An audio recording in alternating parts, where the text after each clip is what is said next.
आज मैं हूँ न्यू चंडीगढ़ में और ये जो जगह है चंडीगढ़ से थोड़ा ही आगे पड़ती है, पंजाब में ये वैसे अवस्थित है। और यहाँ पर मेरे होने की वजह है मैडम मंजू वर्मा जी से मिलना। वो आप में से बहुत से लोग हैं जो उनसे बड़े अच्छे से वाकिफ़ हैं, ख़ास तौर से हमारे एक बड़े इलाके में जो भी इतिहास से जुड़े विषयों पर और ख़ास तौर से आज़ादी के आंदोलन और महिलाओं की स्थिति को लेकर शोध करते हैं, वो उनसे बड़े अच्छे से वाकिफ़ हैं। तो उनका कई तरह का काम रहता है, पर उन सब कामों में एक उनका कार्य है the role of women in the freedom movement in Punjab. तो इस किताब के सिलसिले में हमने उनसे एक लंबी बातचीत रिकॉर्ड करना चाहिए है। आप इस बातचीत को सुनेंगे तो आपको एहसास होगा कि ये जो किताब है ये कितने शानदार तरह का काम है। हमारा जो फ्रीडम मूवमेंट है उसके बारे में आपकी ये अवधारणा को बदल कर रख देने वाला है। उस समय जो औरतों की स्थिति थी वो कितनी एम्पावर्ड थी, उन्होंने किस किस तरह से इस फ्रीडम मूवमेंट में और किस तरह की कुर्बानियों को देते हुए इस संघर्ष को जारी रखा है, वो तमाम बातें आप जान पाएंगे। इस किताब के बहुत सारे पहलू हैं, उनमें से कुछ पहलुओं पर हमने गुजारिश की है मैडम मंजू वर्मा जी से कि वो एक परिचय इस किताब का दें कि कैसे इस किताब की शुरुआत होती है, कौन कौन से इसमें प्रमुख विषय लिए गए हैं और इस किताब के माध्यम से उस समय की औरतों की और फ्रीडम मूवमेंट की किस तरह की शक्ल उभरती है। तो आप अगर हिस्ट्री के विद्यार्थी हैं तब तो आपको बहुत लाभ इसका रहने ही वाला है, पर अगर आप मेरी तरह से विद्यार्थी ना हो के जिज्ञासु भी हैं तब भी आपको ये कई तरह से जो वीडियो है, ये जो बातचीत है, मदद करने वाली है। तो फिलहाल मैं आपसे विदा लेता हूँ और अब मैडम मंजू वर्मा जी हम सबसे मुखातिब होंगे और हमारी ढेरों जिज्ञासाओं का वो समाधान करने वाले हैं। ऐसे है, मैं बेसिकली एक फेमिनिस्ट हिस्टोरियन हूँ। मेरा ज़्यादा जो काम है वो जो पेपर राइटिंग है, जो मेरा शोध कार्य है वो विमेन के ऊपर है। पंजाब की विमेन पर भी है और कुछ मैंने दूसरा अब तो रिसेंटली मैंने एम्ब्रॉयडरी के ऊपर भी काम किया है, विमेन रिलेटेड इशू है और विमेन का कॉटेज इंडस्ट्री में उनका योगदान है उसके ऊपर भी काम किया है। ये जो बुक है ये मेरा पीएचडी का थीसिस है।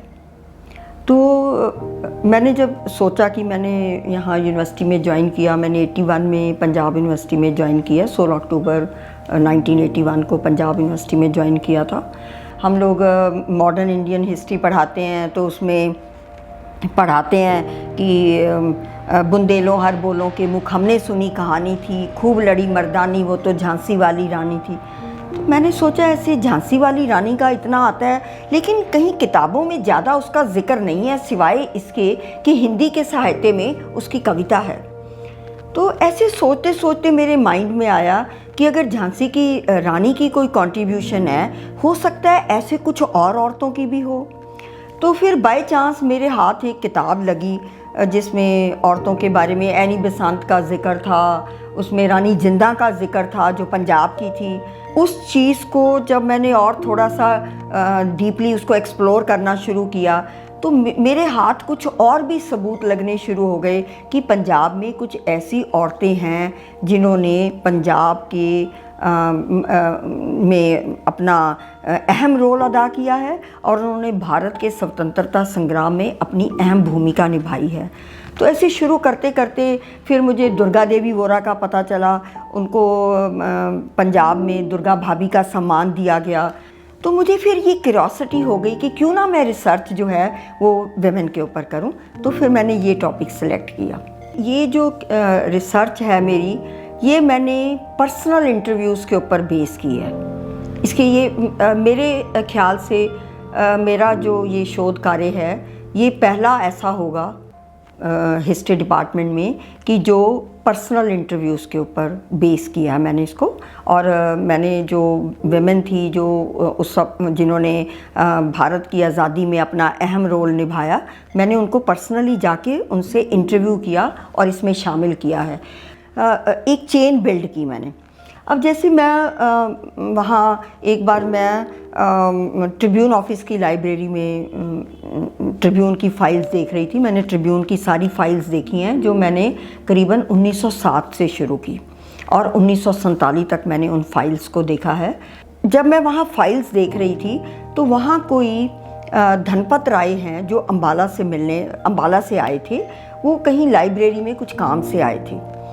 तो जब उनको पता चला कि मैं ये विमेन के ऊपर कार्य कर रही हूँ, शोध कार्य कर रही हूँ, तो वो मुझे भी मिलने आ गए कि तो मुझे कहते कि मैं बेटा तुम्हें एक इंसिडेंट बताता हूँ, शायद तुम्हें इसका ना पता हो। मैंने कहा ठीक है, मुझे बहुत अच्छा लगा कि वो मुझे कोई ऐसा बताने आ रहे हैं। तो उन्होंने बताया कि कपूरथला के एक राम शरण दास थे और उनकी वाइफ थी सत्यवती तलवार। वो कहते कि जो रश बिहारी बोस हैं वो पंजाब में जब 1912 में आए, वो यहाँ लोगों को ऑर्गेनाइज़ करने के लिए आए थे पंजाब में। वो लाहौर में आए तो वो घर किराए पर लेना चाहते थे। उनको किसी ने घर किराए पर नहीं दिया क्योंकि वो बैचलर थे, क्रांतिकारी भी थे, इसलिए कोई घर अपना किराए पर देने को तैयार ही नहीं हुआ। तो उन्होंने क्या किया, तो वो राम शरण दास तलवार के पास गए। तो राम शरण दास तलवार ने अपनी वाइफ सत्यवती तलवार को परस्यू किया कि तुम रश बिहारी बोस के साथ लाहौर में रहो एज हस्बैंड वाइफ।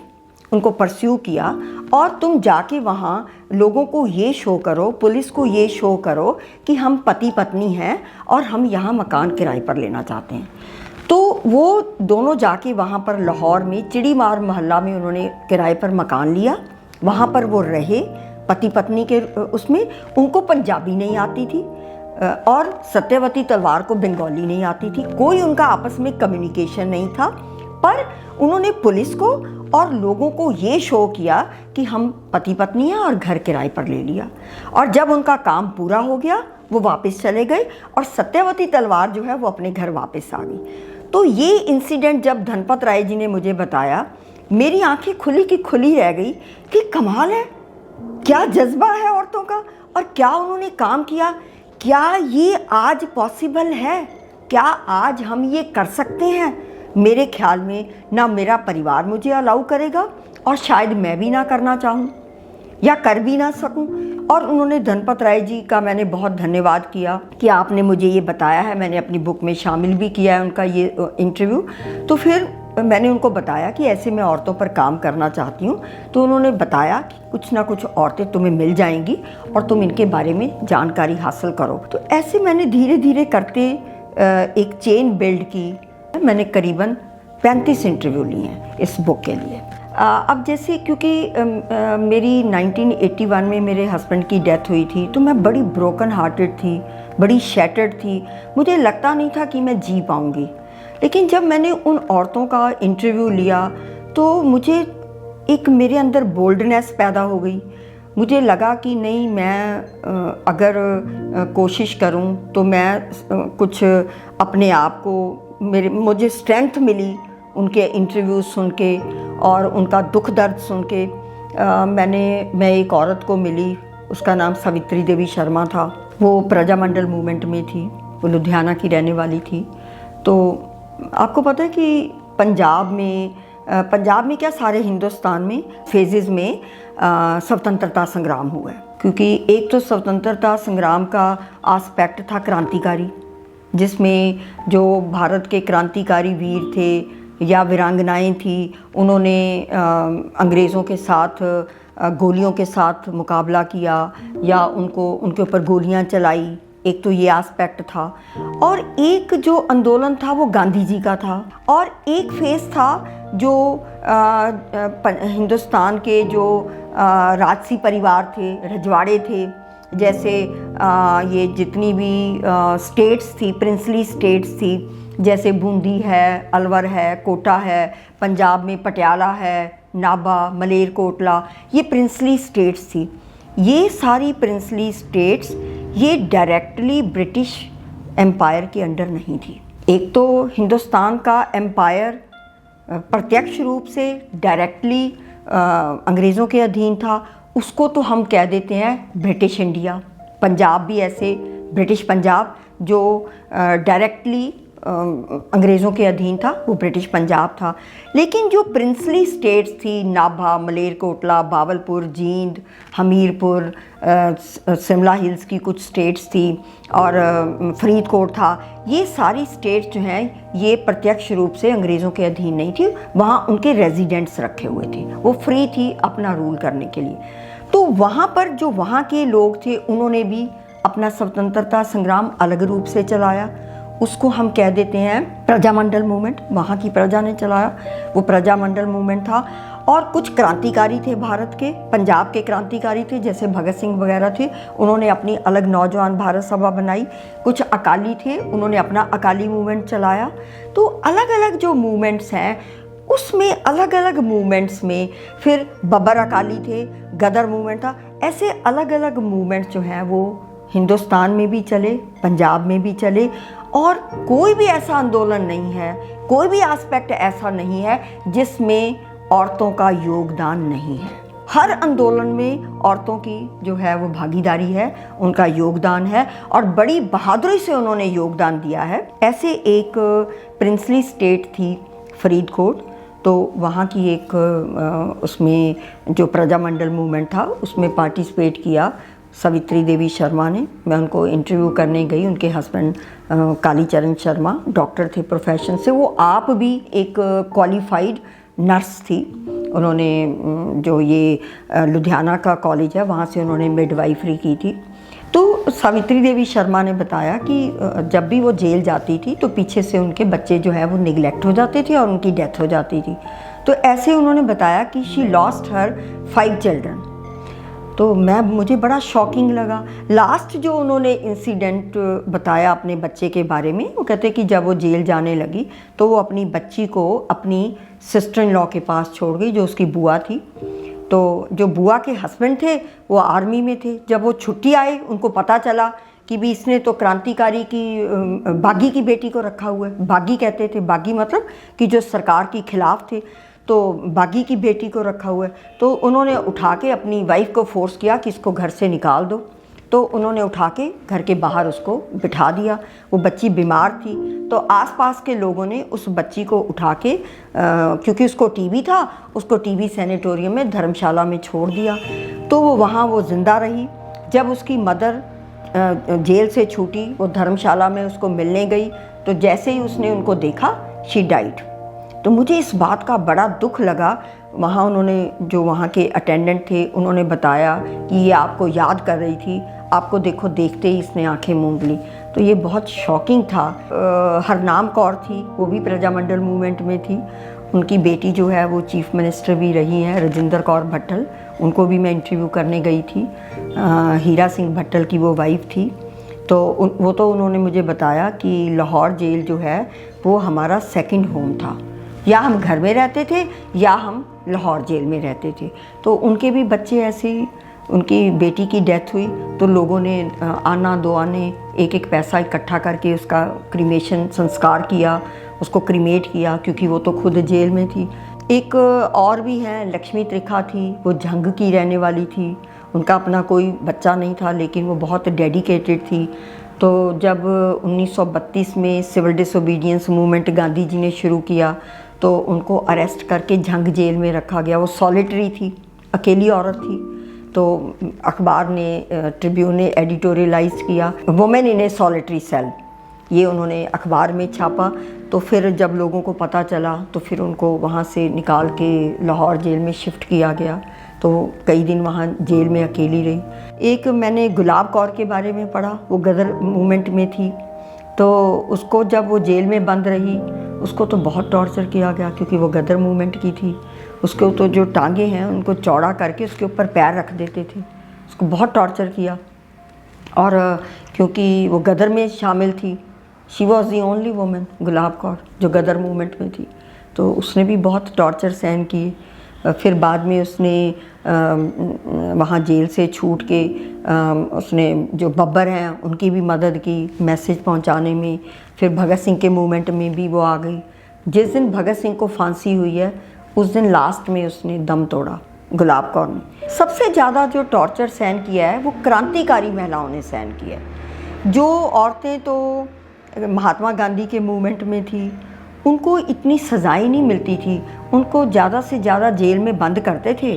खाना पीना तो उनको भी अच्छा नहीं मिलता था, सूखी रोटी मिलती थी, दाल ऐसे मिलती थी जैसे पानी वाली होती है। रहने के लिए जो सेल मिलते थे वो बड़े डार्क थे, डिंजी सेल्स थे, और वहाँ पर खटमल भी थे, बिच्छू भी थे और कीड़े मकोड़े भी थे। यहाँ तक कि वो बताते हैं कि वहाँ चूहे भी बहुत थे। इवन राजकुमारी अमृत कौर है, उसको वहाँ अम्बाला जेल में रखा गया, तो वहाँ भी बहुत हालात बहुत ख़राब थे, प्लास्टर गिर रहा था।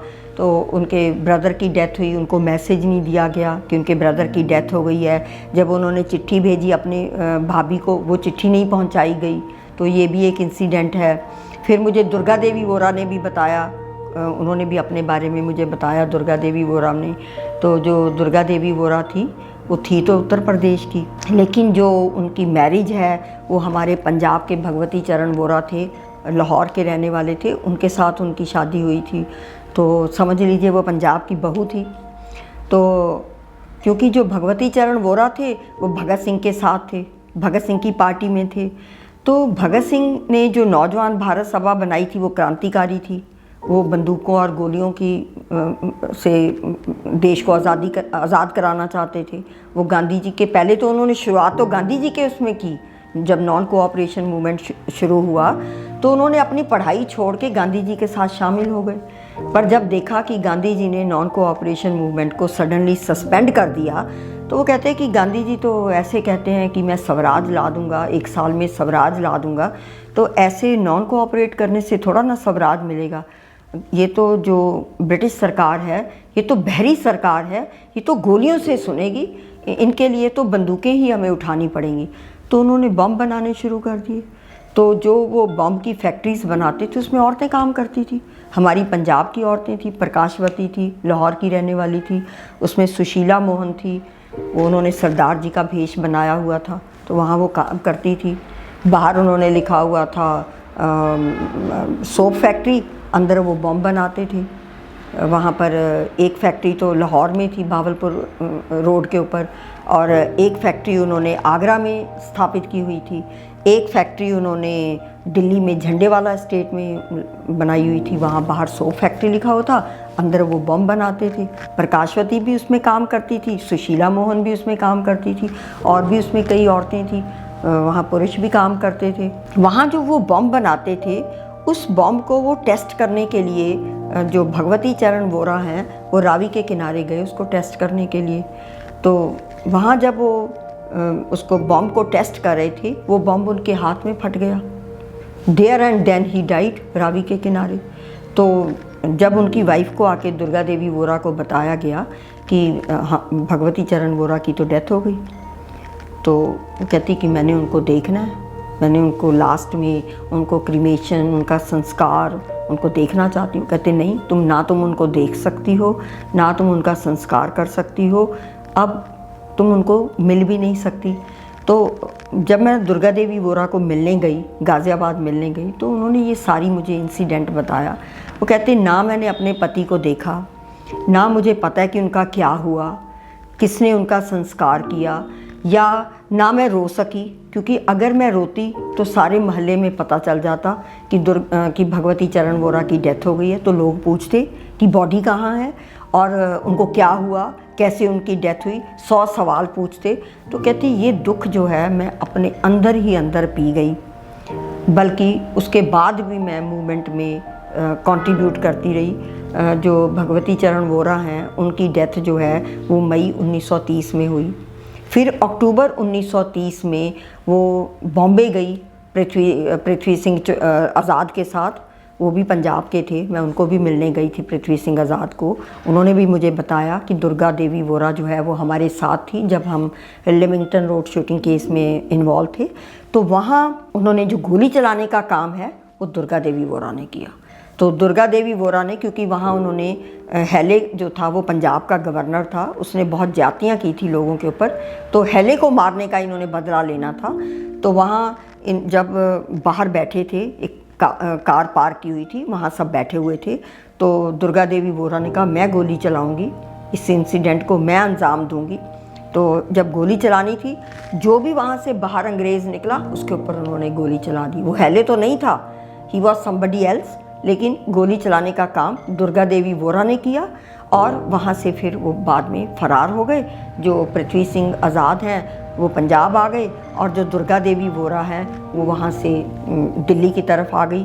तो ये एक बेमिसाल जज्बा है उन औरतों का कि जो कहीं आपको किताबों में पढ़ने को नहीं मिलेगा या कहीं सुनने को नहीं मिलेगा कि जब तक कि शेयर ना किया जाए। जो भगत सिंह का मूवमेंट था उसमें वो क्रांतिकारी था, क्योंकि उसमें बॉम्ब भी इन्वॉल्व हैं, गोलियां भी इन्वॉल्व हैं। वो उस क्रांतिकारी आंदोलन में तो औरतें कम थी। उस आंदोलन में वो औरतें थी जो डायरेक्टली या तो क्रांतिकारी की बहन है, माँ है, या उनकी पत्नी है, या कोई उनकी फ्रेंड सर्कल में है, वो उसमें शामिल थी। वो चंदा भी इकट्ठा करती थी, हथियार भी छुपा के रखती थी और उनको क्रांतिकारियों को प्रोटेक्शन भी देती थी। कई बार ज़रूरत पड़ती थी, भागते भागते वो छुप जाते थे। अपने घर किराए पर भी देती थी। कई औरतों ने घर भी किराए पर दिए हैं क्रांतिकारियों को। तो अच्छा, उनके साथ भी आके रहती थी, उनकी मदर बन के रहती थी। तो वो भी एस्पेक्ट है। और जो गांधी जी का मूवमेंट था उसमें तो मासिस की इन्वॉल्वमेंट है, क्योंकि उसमें इतना डर नहीं था। तो गांधी जी ने वैसे भी जहाँ भी कहीं गांधी जी जाते थे वहाँ जब वो कोई सभा करते थे, कोई प्रोसेशन के लिए कॉल करते थे, तो उसमें औरतें जो है वो खुले आम पार्टिसिपेट करती थी। उसमें जैसे नॉन कोऑपरेशन मूवमेंट था, उसमें औरतों की बहुत पार्टिसिपेशन है। तो जब नॉन कोऑपरेशन मूवमेंट 1920 में शुरू हुआ, उसमें सिर्फ एक औरत है जो अरेस्ट हुई थी। उसमें वो पार्वती देवी कमालिया थी।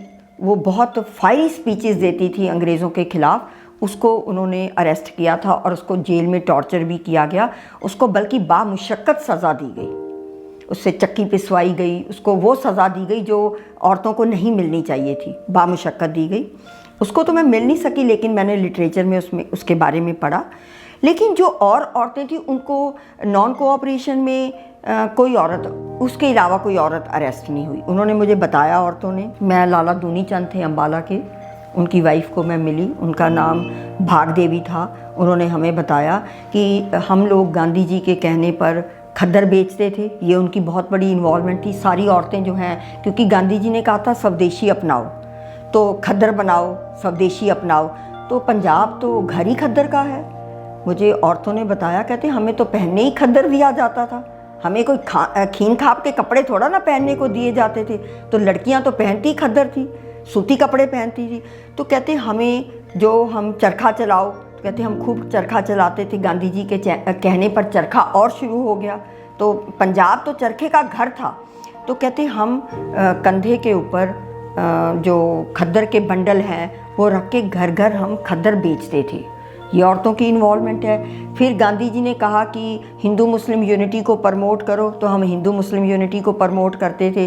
फिर गांधी जी ने कहा कि ये जो है विदेशी कपड़े हैं उनकी होली जलाओ, तो हमने अपने सारे विदेशी कपड़ों की होली जला दी। कपड़ों को आग लगाना ये अपशगुन माना जाता है, इसको अच्छा शगुन नहीं माना जाता।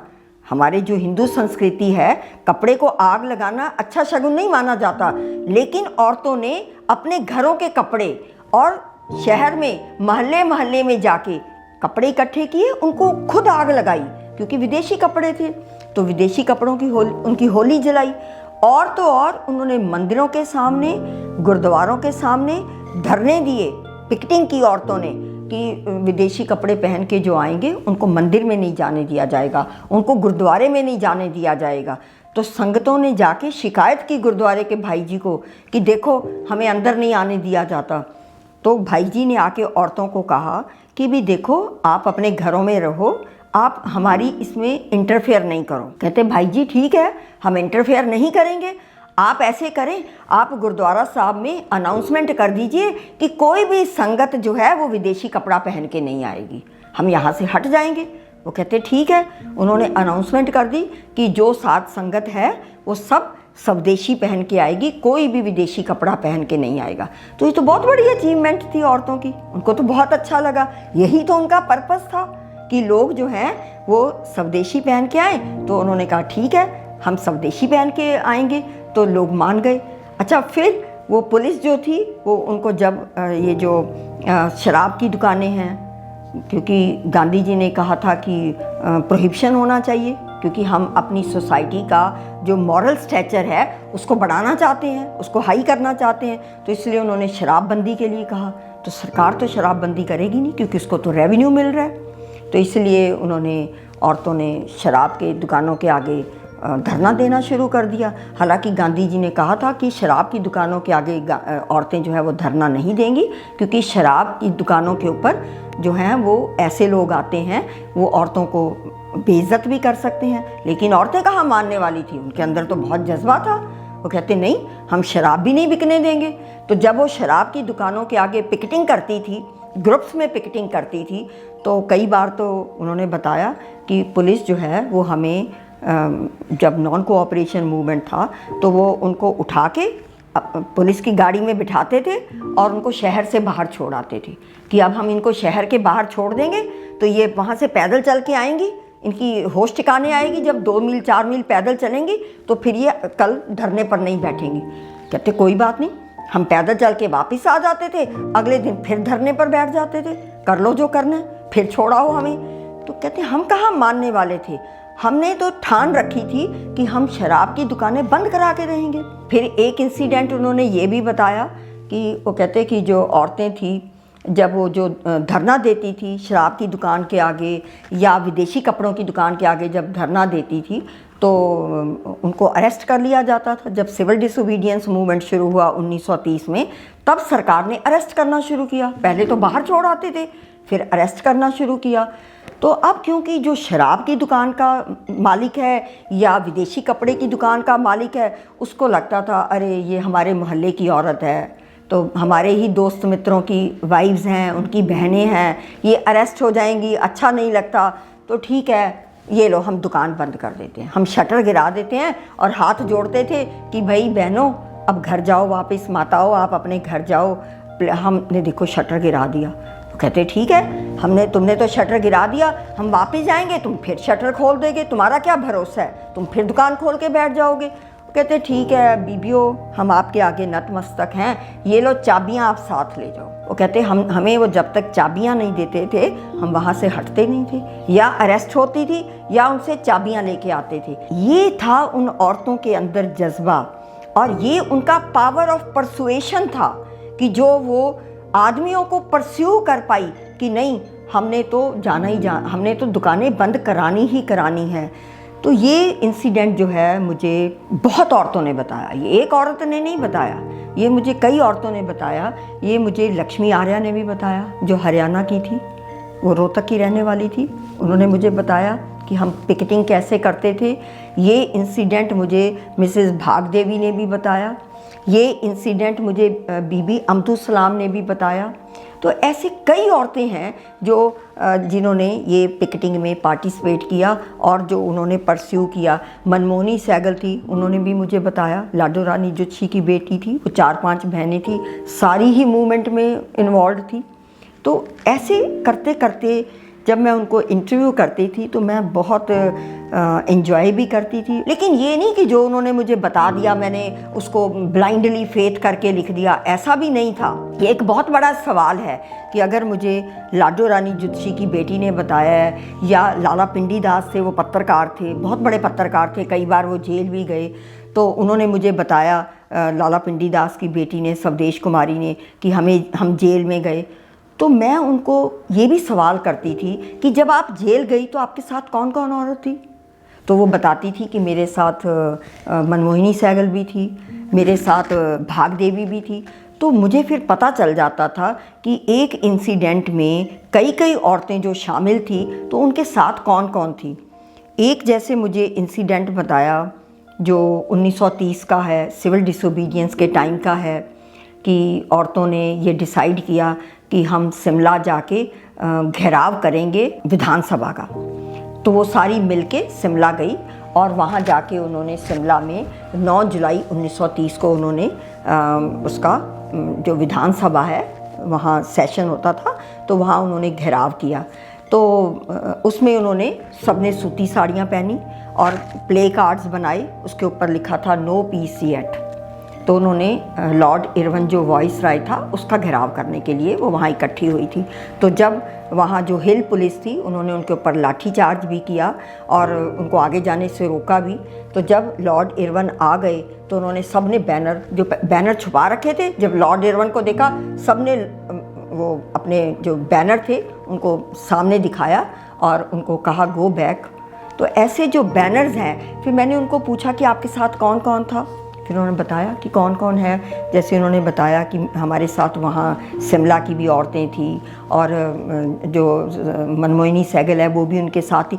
तो ऐसे हर औरत से मैं क्रॉस क्वेश्चनिंग करती थी कि आपके साथ कौन कौन जेल में था, या जब कोई वो इंसिडेंट बताती थी आपके साथ कौन था, तो वो सारा ऐसे इंसिडेंट मुझे वो बताती थी। ऐसे है कि जो पंजाब की जो सेंटर की आप बात कर रहे हैं ना, जैसे लाहौर तो क्योंकि कैपिटल थी पंजाब की, तो लाहौर भी एक हब था और फिर लुधियाना भी हब था, अमृतसर में भी बहुत था। लेकिन ऐसा नहीं है कि कोई ऐसा एरिया नहीं था कि जहाँ विमेन की पार्टिसिपेशन नहीं थी, हर एरिया में थी। रावलपिंडी में भी थी, झेलम में भी थी और शेखुपुरा में भी थी, रोहतक में भी थी। जैसे मैंने आपको बताया कि वहाँ की लक्ष्मी आर्या थी। हर एरिया में कोई ना कोई ऐसी औरत थी जो लीड कर रही थी। जैसे हिसार में लाला श्याम लाल थे, उनकी वाइफ थी, तो वो उस वहाँ पर मूवमेंट को लीड कर रही थी। तो ऐसे हर एरिया में कोई ना कोई ऐसी औरत थी। एक कमला देवी थी, वो अहीर जाति की थी, वो यहाँ ईस्ट पंजाब में मूवमेंट को लीड कर रही थी, जेल भी गई है। लाला श्यामलाल की वाइफ भी जेल गई है, मिसेस श्यामलाल। उनको तो मैं नहीं मिल सकी, लेकिन उनके बेटे को मैं मिली थी, मदन गोपाल को। वो डॉक्टर थे बाय प्रोफेशन, उनको मैं हिसार मिलने गई थी। तो उन्होंने बताया, अपनी मदर के बारे में भी बताया, अपनी वाइफ के बारे में भी बताया कि उनकी खादी में इन्वॉल्वमेंट भी बड़ी थी। जो लाला श्यामलाल थे वो बहुत फेमस थे, उनको तो वहाँ का वो दूसरा वो कहते थे कि ये सत्याग्रही है जो गांधी के बाद आता है।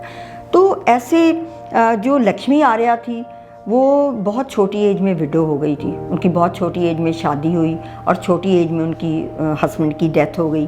तो वो कहते कि भी मैं कुछ ज़्यादा पढ़ी लिखी भी नहीं थी, 5-6 क्लासें पढ़ी हुई थी। तो उनके जो इन लॉज हैं उन्होंने इंसिस्ट किया, उनका छोटा देवर था, कि इसके साथ तुम्हारी शादी कर देते हैं। तो वो कहती मैं इसका क्या करूँगी, ये कब बड़ा होगा, मेरे किस काम का ये, मैं शादी नहीं करूँगी। वो अपने घर आ गई।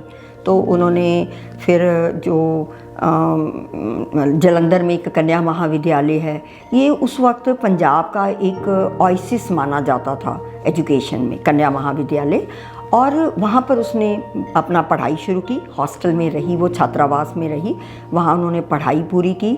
पढ़ाई पूरी करने के बाद वो खानपुर गुरुकुल है एक हरियाणा में, वहाँ वो एक टीचर लग गई और गांधी जी के आश्रम में भी वो गई, बहुत इन्फ्लुएंस थी, सत्याग्रही भी बनी वो।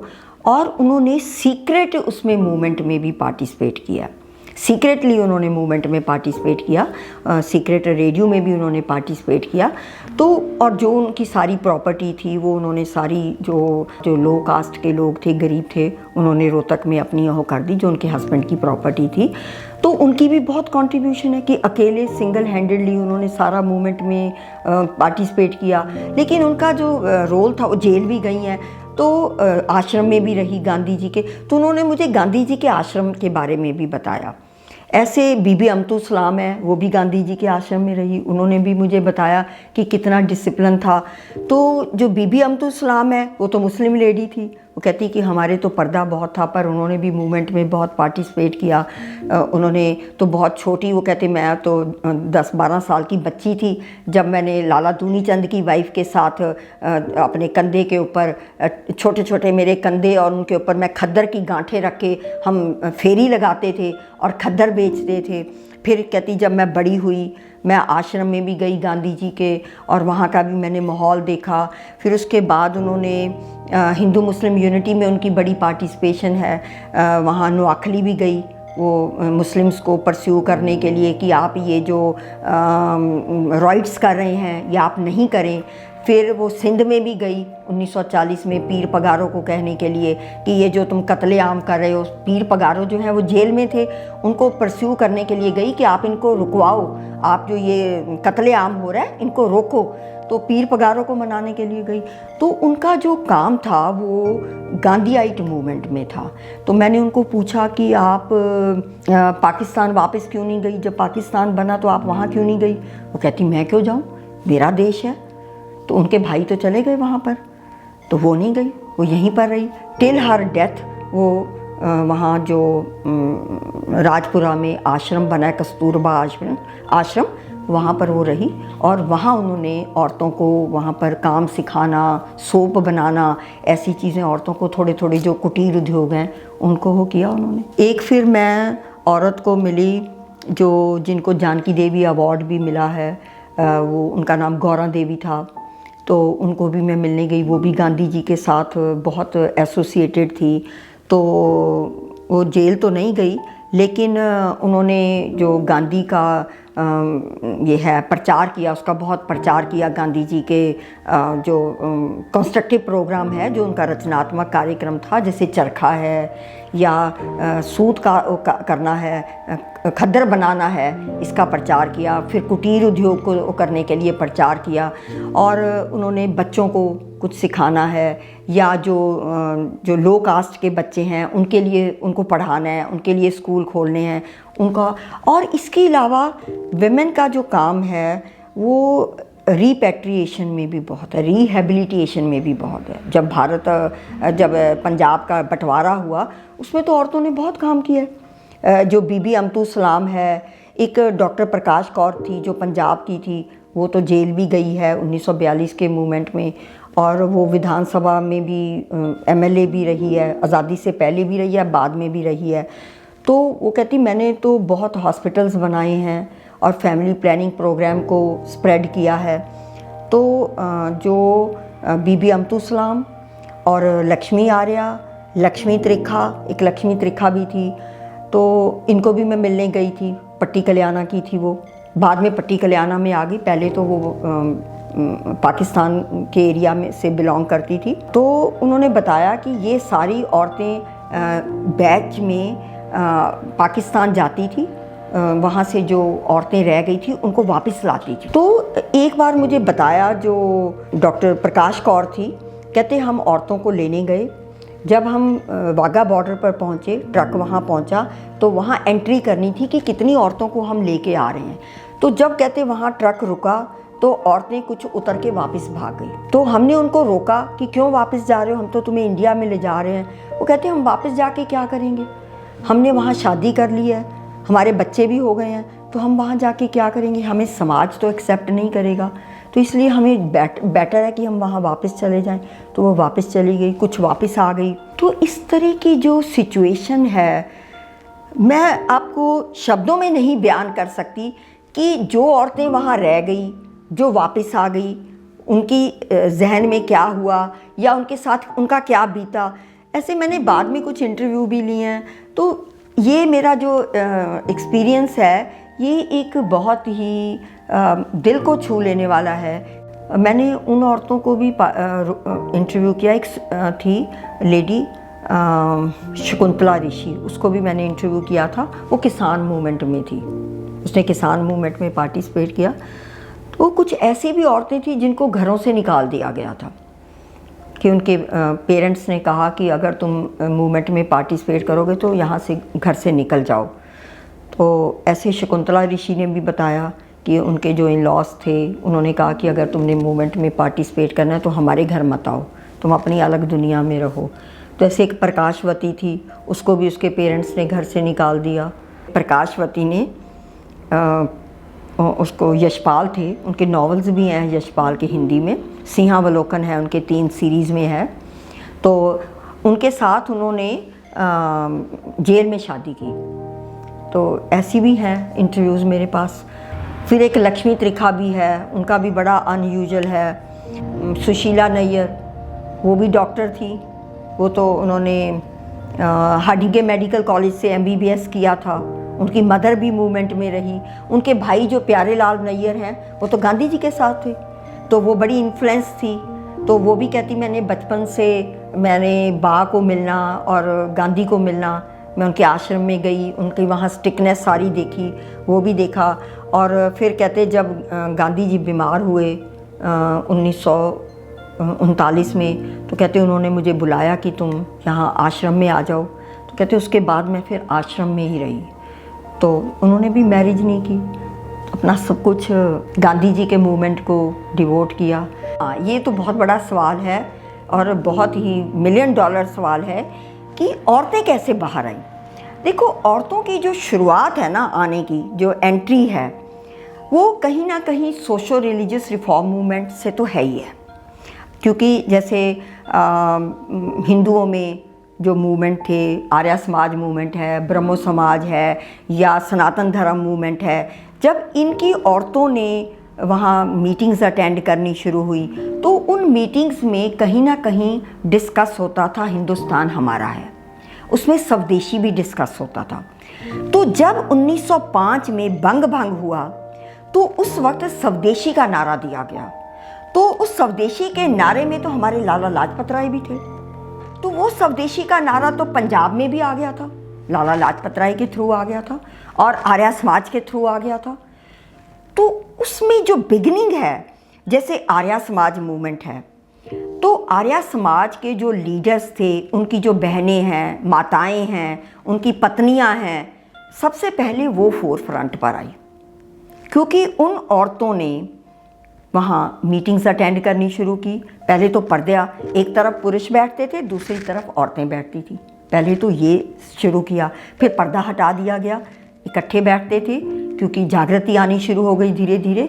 और दूसरा सिंह सभा मूवमेंट था जो 1873 में शुरू हुआ, वो सिखों का था। वो मूवमेंट रिलीजियस था क्योंकि उनके माइंड में आज़ादी नहीं थी उस वक्त। उनके माइंड में था कि हमने अपने सिख धर्म को पुरानी रवायतों में और उसको प्योरेस्ट फॉर्म में लाना है। क्योंकि सिख लोगों में से कुछ लोग जो हैं वो क्रिश्चियनिटी अडॉप्ट कर रहे थे। आर्य समाज, सिंह सभा और मुस्लिम्स में अंजुमन स्थापित होने शुरू हो गए। ये तकरीबन जो टाइम पीरियड है, आप समझ लीजिए 1875 से लेके 1900 तक का पीरियड है। जो इस पीरियड में ये जो धार्मिक आंदोलन शुरू हुए, ये हर उसमें सोसाइटी में हुए, हर धार्मिक कम्युनिटी में हुए, हिंदुओं में भी हुए, मुस्लिम्स में भी हुए, सिखों में भी हुए। वैसे तो सिखों में एक पहले मूवमेंट भी हुआ था जिसका जिक्र कम होता है, वो था नामधारी आंदोलन। वो तो 1857 के आंदोलन के बाद ही हो गया था। उन्होंने अपना नामधारी आंदोलन शुरू किया और उन्होंने लोगों को एजुकेट किया कि हमें स्वदेशी अपनाना है और हमें अपनी ही डाक बनानी है, अपना जो डाक का सिस्टम है वो अपना चलाना है, स्वदेशी कपड़े पहनने हैं और काउ प्रोटेक्शन करनी है। तो गाय के मामले के ऊपर तो मलेरकोटला में उनकी अंग्रेज़ों के साथ झड़प हुई 1872 में, और 1885 में बाबा राम सिंह जिन्होंने ये नामधारी मूवमेंट शुरू किया था, उनको वहाँ से उठा के उन्होंने बर्मा जेल भेज दिया गया था। तो ये जो मूवमेंट्स हैं, इन मूवमेंट्स के जो फॉलोअर्स हैं वो आगे स्प्रेड करते रहे हैं। तो ये भी मूवमेंट था। फिर आर्य समाज का जो मैंने आपको बताया कि उन औरतों ने स्वदेशी को अपनाना शुरू किया, लेकिन वो लिमिटेड था, वो कम फॉर्म में था। सिखों में भी था कि कम फॉर्म में था कि औरतों ने कि हमने अकाली उन्होंने अपनी हॉबी शुरू कर दिए। लेकिन जो 1905 में एक और भी इंसिडेंट मैं आपको बताती हूँ। एक टैगोर फैमिली की लेडी थी, उसका नाम सरला देवी चौधरानी था। उसने बंगाल में बंग भंग के खिलाफ अपना मूवमेंट शुरू किया था। उसने सरित समिति नाम की एक सीक्रेट सोसाइटी बनाई थी। उसकी लकीली मैरिज जो है हमारे लाहौर के जो रामभद्र दत्त चौधरी थे उनके साथ हो गई। तो वो शादी जब उनकी हुई, जब वो लाहौर में रेलवे स्टेशन पर उतरी, तो लोगों ने उनका स्वागत किया क्योंकि उनको पता चल गया। सरला देवी घोषाल था क्योंकि वो बंगाल की रहने वाली थी। जब उनको पता चला और रामभद्र दत्त चौधरी के साथ उनकी शादी हुई, तो जब लोगों को इस बात का पता चला तो लोग उनको वेलकम करने के लिए आए कि ये एक क्रांतिकारी महिला है। क्योंकि उन्होंने वहाँ सरित समिति बना रखी थी, वो लठैत तैयार कर रही थी अंग्रेज़ों का मुकाबला करने के लिए। मेहमन सिंह जगह थी, वहाँ उसने अपना अड्डा बनाया हुआ था जहाँ वो लठैत तैयार कर रही थी। जब वो पंजाब में आई तो वो क्योंकि एक क्रांतिकारी महिला थी, उसने यहाँ पंजाब में औरतों को ऑर्गेनाइज करना शुरू कर दिया। ये भी एक बहुत बड़ा प्लस पॉइंट था कि औरतों को उसने एजुकेट करना शुरू किया। वो 1919 तक क्रांतिकारी भी रही और उसने पंजाब के क्रांतिकारी और बंगाल के क्रांतिकारियों में लिंक एस्टेब्लिश कर दिया। This was a beautiful part of the revolutionary movement. और जब पंजाब में ये किसानों का आंदोलन शुरू हुआ, पगड़ी संभाल जट्टा आंदोलन शुरू हुआ, लाला लाजपत राय को अरेस्ट किया गया 1908 में और अजीत सिंह को अरेस्ट किया गया और उनको अरेस्ट करके रंगून भेज दिया गया। सरला देवी चौधरानी ने औरतों को इकट्ठा करके एक रिवेंज फंड तैयार किया और औरतों को कन्विंस किया कि आप सब अपनी 1/10 ज्वेलरी कंट्रीब्यूट करो, क्योंकि वो हमने लाला लाजपत राय का और अजीत सिंह का मुकदमा लड़ना है। औरतें ज्वेलरी देती हैं? कोई नहीं देती, मैं भी ना दूं। कोई औरत अपने गहने नहीं देना चाहती, लेकिन औरतों ने लिबरली कंट्रीब्यूट किया सरला देवी चौधरानी के कहने पर। तो सरला देवी चौधरानी ने जगह जगह उसने औरतों को एजुकेट किया और ये भी कहा जाता है कि पंजाब में ब्रिटिश गवर्नमेंट के जो पुलिस थी वो सरला देवी चौधरानी को फॉलो करती थी। उनको हर जगह फॉलो किया जाता था कि ये क्या कर रही हैं। रिपोर्ट्स में दिया गया है कि उन्होंने रिवेंज फंड बनाया। फिर मुझे इसके बारे में भाग देवी ने भी बताया, जो लाला दूनी चंद की वाइफ थी, उन्होंने भी मुझे बताया कि हमने रिवेंज फंड बनाया था।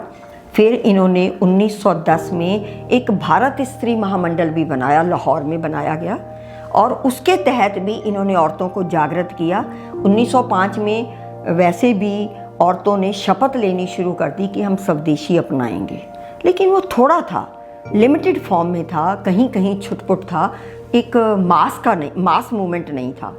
मास मूवमेंट जो है वो गांधी जी के आने पर शुरू हुआ। जब गांधी जी आए, गांधी जी ने रॉलेट एक्ट के खिलाफ सत्याग्रह शुरू किया और वो पंजाब में जब आ रहे थे तो उनको जब उन्होंने डिक्लेयर किया, सबको कहा कि आप रॉलेट एक्ट के खिलाफ हड़ताल करो, कंट्री वाइड हड़ताल होगी, तो पंजाब के लोगों ने उसको किया। पंजाब में उन्होंने औरतों को थी, डॉक्टर सुशीला नैयर थी, उसने मुझे बताया कि मैंने गांधी जी का लेक्चर सुना।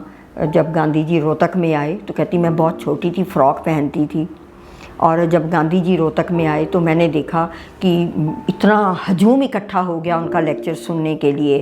तो क्योंकि लोगों में क्यूरियोसिटी थी कि गांधी जी आ रहे हैं, तो कहती कि औरतें बड़े बड़े घूंघट निकाल के, बच्चों को गोदी में उठा के, रस्टिक विमेन, गांव की औरतें घाघरा पहने वहाँ इकट्ठी हो रही हैं रोहतक में और एक हजूम इकट्ठा हो रहा है गांधी जी को सुनने के लिए।